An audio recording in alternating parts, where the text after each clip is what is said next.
see on viikingi aja vaba muias Eesti elutunne. Ja jällegi selle elutunde kajastajaks on olnud tundmatu noor Laurik Peiu, kes kirjutab, kuidas tema läheb kodust hommikul välja metsa luuda lõikama ja seal kohtab tema Kaleviste kamba poisiga nii ülimeelik, nagu see tollal oli, kes tuleb tahab teda vägistada, tahab saada suisa suuda, kiusta kätte. Aga tüdrukul on luua lõikamiseks buss tupes, ta võtab selle ja virutab bussiga poisile südamesse.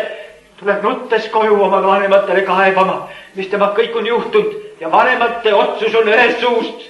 Oled terve tütar noori, suurta koera surmamasta oma au hoide vasta.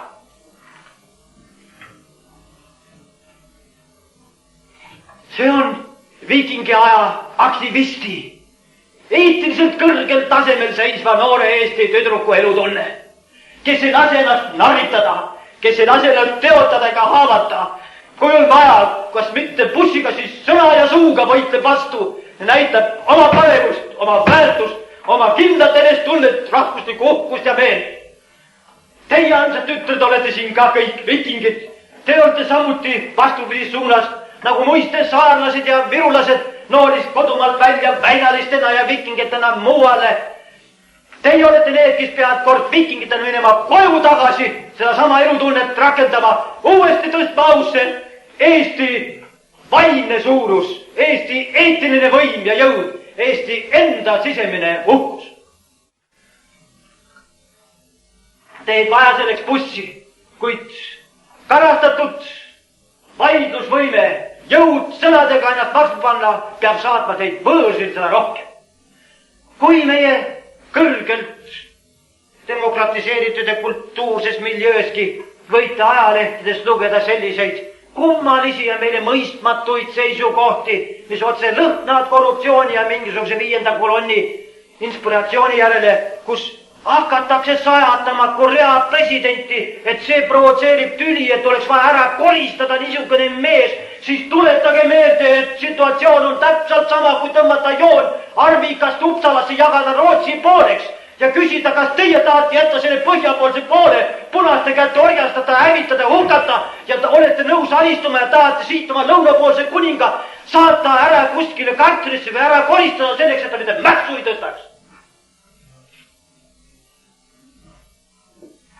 Või kui jällegi hiljuti lugesti siit lehtedest, kuidas hakatakse urisema, ulgitsema, nurisema selle üle, et Ameerikas on üks kange mees McCarthy, kes tungib kallale kommunistidele, püüab neid paljastada pärast seda, kui on ilmnenud, et kõige suuremad saladused on nuhitud välja kõige kõrgematest kohtadest, välisministeeriumist, presidendi ligemast ümbrusest, kui on saadud kätte need relvad, millega oleks kommude hävitamine või vallutamine või võitmine, maailma vabastamine on lihtne asi. Kui need on mängitud vastaste kätte, siis hakatakse jällegi urisema demokraatia, vabaduse, kultuuri, humaansuse, inimuse kõige kõrgemate ideaalide nimel, et mis te tapate ära need salakuulajad, see on kuulmatu ülekohus. Olgem ometigi suuremeelsemad, me ei saa mõtti sedamoodi talitada nagu meie vastased. Siis tuletage jällegi sellistelt targutajatele meelde, et kuni kurat on meie pea kohal ja ävardab meid needa.